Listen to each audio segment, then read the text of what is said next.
पायो जी मैंने राम रतन धन पायो। पायो जी मैंने राम रतन धन पायो। दोस्तों, ये अमर भजन भारत की एक ऐसी रानी के कंठ से निकला है जिनकी वाणी में भक्ति, त्याग और श्री कृष्ण के प्रति अटूट प्रेम समाया हुआ था, जिसने श्री कृष्ण के प्रेम में राजमहलों के ऐश्वर्य और समस्त सुख सुविधाओं को त्याग कर जोगन बनना स्वीकार किया, जिसने गली गली घूमकर भिक्षा मांगी और कृष्ण भक्ति में ऐसा लीन हुई कि पूरा संसार ही भूल गई।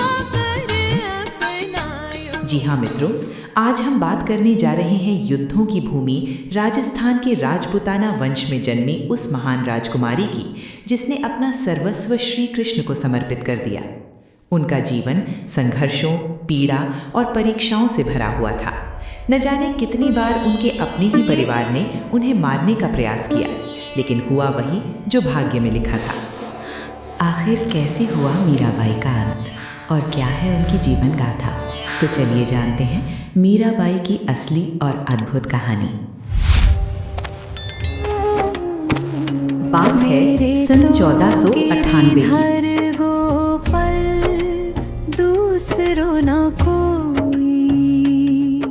राजस्थान के कुड़की गांव में एक राजपूत परिवार में एक कन्या ने जन्म लिया। पिता थे राव रतन सिंह राठौड़ और दादा थे राव दूदाजी, जो अपने समय के वीर और शक्तिशाली योद्धाओं में गिने जाते थे। उस कन्या का नाम रखा गया मीरा। एक दिन की बात है जब मीरा के गांव से एक बारात गुजरी। मासूम मीरा ने अपनी माँ से पूछा, माँ ये क्या है और ये लड़का कौन है? माँ ने उत्तर दिया, ये बारात है और ये दूल्हा है जो अपनी दुल्हन से विवाह करने जा रहा है। ये सुनकर मीरा ने फिर प्रश्न किया, क्या सबकी शादी होती है? क्या मेरी भी होगी और मेरा दूल्हा कौन होगा? माँ ने बच्ची को बहलाने के लिए कहा, वो सामने जो गिरधर गोपाल की मूर्ति है ना, वही तुम्हारे पति हैं। ये बात माँ के लिए एक साधारण उत्तर थी, लेकिन मीरा के हृदय में ये वाक्य गहराई से बस गया। कुछ वर्षों बाद जब मीरा लगभग 5 वर्ष की थी, तब एक साधु उनके घर आए। उनके हाथों में कृष्ण की एक सुंदर मूर्ति थी। मीरा उस मूर्ति को देखकर उसे पाने की जिद करने लगी। साधु ने पहले मना कर दिया क्योंकि वो मूर्ति उन्हें उनके गुरु ने दी थी, लेकिन अगले ही दिन वही साधु लौटे और उन्होंने बताया कि उन्हें स्वप्न में स्वयं गिरधर गोपाल ने दर्शन दिए और कहा कि ये मूर्ति मीरा को दे दी जाए। इस घटना से सभी चकित रह गए। अब वो मूर्ति सदा मीरा के पास रहने लगी। जैसे जैसे मीरा बड़ी होती गई, उन्हें उस मूर्ति में अपने पति के दर्शन होने लगे। उन्होंने मन ही मन श्री कृष्ण को अपना सर्वस्व मान लिया। वे प्रतिदिन गिरधर गोपाल का श्रृंगार करती, उनके लिए भोग बनाती और दिन रात उनकी सेवा और भक्ति में लीन रहती। मीरा के पिता इस व्यवहार से चिंतित रहते थे, लेकिन माँ ये कहकर टाल देती कि बच्ची अभी छोटी है, बड़ी होकर समझ जाएगी। पर मीरा के हृदय में भक्ति का जो बीज अंकुरित हो चुका था, वो आगे चलकर राजमहलों की दीवारों को हिला देने वाला था। मीरा की इस कृष्ण भक्ति ने मीरा को तो अमर बना दिया, पर पूरे राजपूत परिवार को तबाह कर दिया। तो आखिर ऐसा क्या हुआ मीरा के साथ? चलिए जानते हैं आगे की कहानी। लेकिन उससे पहले अगर आपको वीडियो अच्छी लग रही है तो कृपया इसे एक लाइक ज़रूर करें। सन 1516 मीरा अब बालिका नहीं रही। वे मेड़ता के राज परिवार की एक युवा और सुशिक्षित राजकुमारी बन चुकी थी। उसी समय राजस्थान की धरती एक कठिन और अशांत दौर से गुजर रही थी, जिसके कारण राजपूत राज्यों को आपसी गठबंधनों की आवश्यकता पड़ने लगी। इसी क्रम में मेड़ता और मेवाड़ के बीच वैवाहिक संबंध स्थापित किया गया। इस संबंध को और अधिक सुदृढ़ बनाने के उद्देश्य से मेवाड़ के राजा महाराणा सांगा ने अपने ज्येष्ठ पुत्र कुंवर भोजराज के विवाह का प्रस्ताव मेड़ता की राजकुमारी मीरा के लिए भेजा। जब ये बात मीरा को पता चली तो उसने अपने मन की व्यथा प्रकट की और तुरंत अपने पिताश्री से कहा, पिताश्री, मेरा विवाह तो पहले ही गिरधर गोपाल से हो चुका है, मैं किसी और से विवाह कैसे कर सकती हूँ? पिता क्रोधित हो उठे और बोले, ये तुम कैसी अनाप शनाप बातें कर रही हो? यह असंभव है। श्री कृष्ण हमारे भगवान हैं, पति नहीं।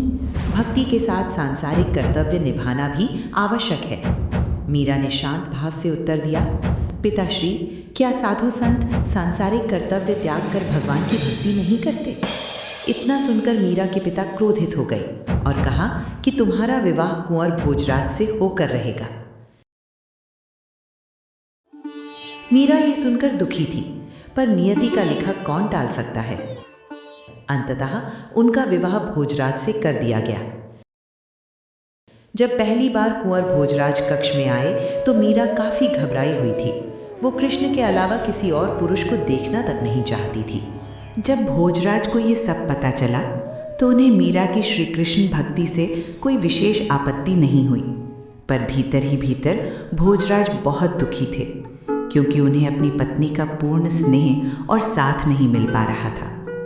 वहीं दूसरी ओर मीरा की सास और उनकी ननद को मीरा का ये व्यवहार बिल्कुल पसंद नहीं था। मीरा का ध्यान गृहस्थी में कम और श्री कृष्ण की भक्ति में अधिक रहता था। उन्हें ये बात बिल्कुल सहन नहीं हो पा रही थी कि कोई स्त्री अपनी इच्छा से जीवन कैसे जी सकती है। यही बात मीराबाई की सास ने महाराणा सांगा अर्थात मीरा के ससुर तक पहुंचा दी। तब महाराणा सांगा ने मीरा का समर्थन करते हुए कहा, ये रिश्ता हमने भोज के लिए नहीं बल्कि मेवाड़ और मेड़ता के बीच संबंध मजबूत करने के लिए जोड़ा है, इसलिए मीरा को जो करना है करने दिया जाए। रही बात भोजराज के दाम्पत्य सुख की, तो आवश्यकता पड़ी तो भोजराज का दूसरा विवाह कर दिया जाएगा। इसके बाद मीराबाई निश्चिंत होकर अपनी कृष्ण भक्ति में लगी रहीं। लेकिन कहते हैं ना कि सब कुछ हमेशा अच्छा नहीं होता। अब मीरा के जीवन में परीक्षा का समय आने वाला था। उनके सिर से सुरक्षा का कवच हटने वाला था। वो समय भी आ पहुंचा जब मीराबाई को जहर देकर मारने तक की कोशिश की गई, पर आखिर मीराबाई इससे कैसे बची और वो कौन था जिसने उन्हें विष दिया? तो चलिए अब जानते हैं मीराबाई की सच्ची और कठोर कृष्ण प्रेम की परीक्षा। मेरे तो गिरिधर गोपाल दूसरों ना कोई। बात है सन 1518 की। चित्तौड़गढ़ की ये भूमि अनेक आक्रमणकारियों से जूझ रही थी। युद्धों की आग चारों ओर धधक रही थी। इसी दौरान दिल्ली सल्तनत के साथ हुए एक युद्ध में कुंवर भोजराज बुरी तरह घायल हो गए। लंबे समय तक संघर्ष करने के बाद अंततः सन 1521 में उनका देहांत हो गया। भोजराज ही एकमात्र ऐसे व्यक्ति थे जो मीरा को और उनकी भक्ति को समझते थे, लेकिन अब वे भी इस संसार में नहीं रहे। भोजराज की मृत्यु के बाद मीरा को उनके साथ सती होने का आदेश दिया गया, पर मीरा ने इसे स्पष्ट रूप से अस्वीकार कर दिया।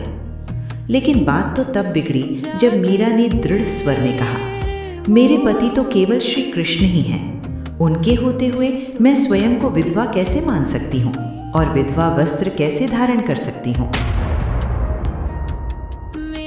ये सब सुनकर महल की अनेक स्त्रियां मीरा से घृणा करने लगी, लेकिन मीरा इन सब से अप्रभावित रहकर अपनी कृष्ण भक्ति में लीन रही। इसके बाद सन 1527-28 के बीच खानवा का भीषण युद्ध हुआ, जिसमें महाराणा सांगा वीर गति को प्राप्त हुए। इसी युद्ध में मीरा के पिता भी मारे गए। इन दोनों के निधन के साथ ही मीरा के ऊपर से अंतिम सुरक्षा कवच भी हट गया और अब महल में उन्हें समझने या बचाने वाला कोई नहीं बचा था। अब महल में सभी लोग उनसे केवल घृणा करने लगे थे। यही नफरत और जलन धीरे धीरे गहरे षड्यंत्रों का रूप लेने लगी। तो चलिए अब जानते हैं कि क्या हुआ जब मीरा को जहर दिया गया और कैसे उनके विरुद्ध एक के बाद एक कई जानलेवा साजिशें रची गईं। प्रेम दीवानी मेरो दर्द ना जाने कोई, दर्द की मारी बन। महाराणा सांगा की मृत्यु के बाद चित्तौड़गढ़ की सत्ता का संतुलन डगमगाने लगा। अब मेवाड़ की बागडोर एक ऐसे व्यक्ति के हाथों में आ गई जिसे इतिहास एक अस्थिर, क्रूर और अहंकारी शासक के रूप में याद करता है। वो था भोजराज का सौतेला भाई राणा विक्रमादित्य। विक्रमादित्य के लिए मीरा कोई संत या भक्त नहीं थी, बल्कि राजकुल की वो स्त्री थी जो खुलेआम साधु संतों के साथ भजन कीर्तन करती, नृत्य गान करती और श्री कृष्ण को अपना पति कहकर मेवाड़ की मर्यादा को चुनौती देती प्रतीत होती थी। उनके अनुसार मीरा की भक्ति व्यक्तिगत आस्था नहीं, बल्कि राजवंश की प्रतिष्ठा पर आघात थी। राणा विक्रमादित्य ने मीराबाई को चुपचाप समाप्त करने की योजना रची, ताकि उनकी मृत्यु एक साधारण और स्वाभाविक मौत प्रतीत हो। एक दिन उन्हें विष मिला प्रसाद भेजा गया।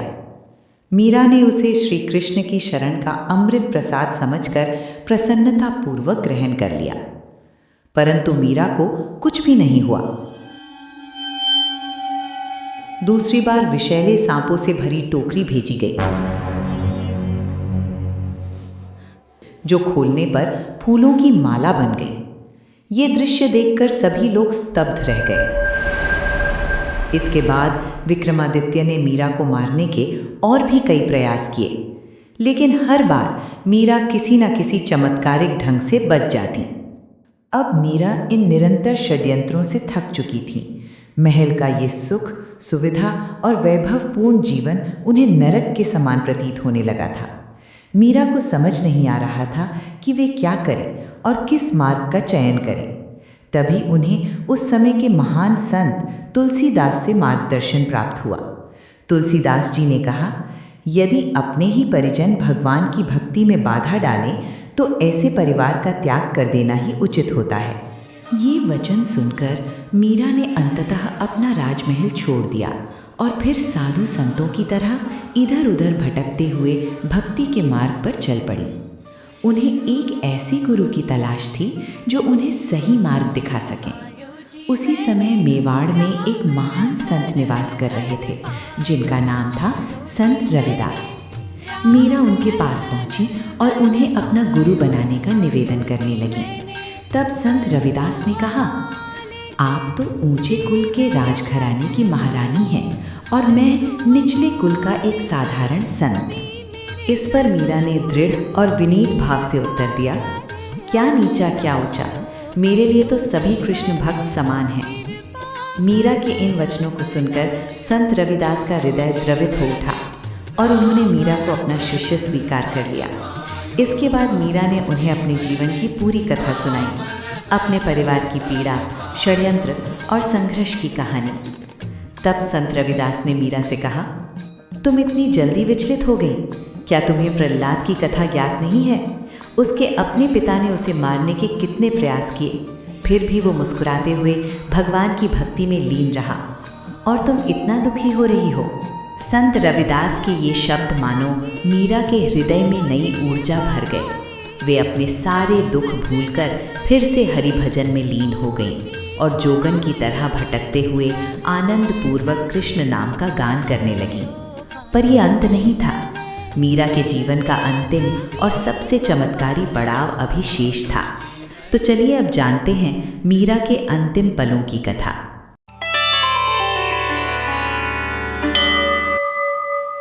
राजमहल का त्याग करने के बाद मीरा का जीवन अब किसी एक स्थान से बंधा नहीं रहा। उन्होंने चित्तौड़गढ़ की सीमाएं पार की और उस पावन भूमि की ओर बढ़ चली जहाँ की हर श्वास में श्री कृष्ण का नाम गूंजता है, वृंदावन। वहाँ मीरा साधु संतों के साथ गलियों में नृत्य और कीर्तन करती रहीं। वे श्री कृष्ण की भक्ति में इस प्रकार लीन थीं मानो एक तपस्विनी संसार से विरक्त होकर साधना कर रही हों। वे भिक्षा मांगकर अपना जीवन यापन करती और दिन रात कृष्ण नाम का स्मरण ही उनका संपूर्ण संसार बन चुका था। वृंदावन में उस समय अनेक विद्वान और संत निवास करते थे। उन्हीं में से एक थे जीव गोस्वामी, जिन्हें उस युग में वैष्णव दर्शन का अत्यंत प्रतिष्ठित आचार्य माना जाता था। शास्त्र, व्याकरण और भक्ति सिद्धांत पर उनकी विद्वता निर्विवाद थी। जब मीरा को यह ज्ञात हुआ कि जीव गोस्वामी वृंदावन में ही हैं, तो वे उनसे मिलने पहुंची, किंतु उनके शिष्यों ने मीरा को रोकते हुए कहा, गोस्वामी जी ब्रह्मचर्य का पालन करते हैं और स्त्रियों से भेंट नहीं करते। इस पर मीरा ने शांत और विनम्र भाव से उत्तर दिया, मैंने तो यही सुना है कि गोस्वामी जी कृष्ण भक्त हैं और कृष्ण भक्ति में केवल एक ही पुरुष हैं, श्री कृष्ण। शेष हम सब तो उनकी गोपियां हैं। मीरा के इस उत्तर ने गोस्वामी जी को निरुत्तर कर दिया। उन्होंने मीरा से भेंट की, मीरा के साथ भजन कीर्तन हुआ और दोनों के बीच गहन आध्यात्मिक संवाद भी हुआ। ये मिलन मीरा के जीवन की एक महत्वपूर्ण आध्यात्मिक घटना माना जाता है। वृंदावन के बाद मीरा की यात्रा उस पावन भूमि की ओर बढ़ी जहाँ श्री कृष्ण रणछोड़ जी के रूप में पूजे जाते हैं, द्वारका। गुजरात के सौराष्ट्र तट पर स्थित ये नगरी मीरा के जीवन की अंतिम शरण स्थली बनी। कहा जाता है कि जीवन के अंतिम वर्षों में मीरा यहीं निवास करने लगी और दिन रात रणछोड़ जी की भक्ति में लीन रहीं। इसी समय मेवाड़ में परिस्थितियां तेजी से बदल रही थीं। सत्ता संघर्ष, बाहरी आक्रमणों और आंतरिक अस्थिरता ने राज्य को भीतर से कमजोर कर दिया था। तब मेवाड़ के शासक बने महाराणा उदय सिंह द्वितीय, जो आगे चलकर महान वीर महाराणा प्रताप के पिता कहलाए। कथाओं के अनुसार जब मेवाड़ गहरे संकट में घिरा, तब महाराणा उदय सिंह को ये आत्मबोध हुआ कि जिस स्त्री को कभी कुल की बदनामी समझा गया था, वही वास्तव में कुल की सबसे पवित्र और दिव्य आत्मा थी। उन्हें अपने पूर्वजों के कर्मों पर गहरा पश्चाताप हुआ। इसी पश्चाताप के साथ उन्होंने मीरा को खोजने के लिए ब्राह्मणों का एक दल भेजा, ताकि उन्हें सम्मानपूर्वक उनका उचित स्थान लौटाया जा सके। किंतु मीरा अब उस संसार की नहीं रही थी। एक दिन वे द्वारिका के मंदिर में भजन गाते हुए रणछोड़ जी के दर्शन के लिए गईं। वहीं पहुंचे ब्राह्मणों ने उनसे विनम्र निवेदन किया कि वे पुनः महल लौट आएं, क्योंकि उनके बिना राज्य अनेक संकटों से घिर गया है। मीरा ने शांत उत्तर दिया, अब मैं उस संसार की नहीं हूँ, मैं केवल अपने श्री कृष्ण की हूँ और जहाँ कृष्ण बुलाते हैं वहीं मैं चली जाती हूँ। ब्राह्मणों ने मीरा को आश्वासन दिया कि महाराणा ने वचन दिया है, महल में उन्हें किसी भी प्रकार की बाधा नहीं दी जाएगी और उनकी श्री कृष्ण भक्ति में कोई हस्तक्षेप नहीं होगा। ये सुनकर मीरा कुछ क्षण मौन होकर विचार करती रहीं। फिर उन्होंने शांत स्वर में कहा कि वे पहले अपने गिरधर गोपाल से अनुमति लेंगी।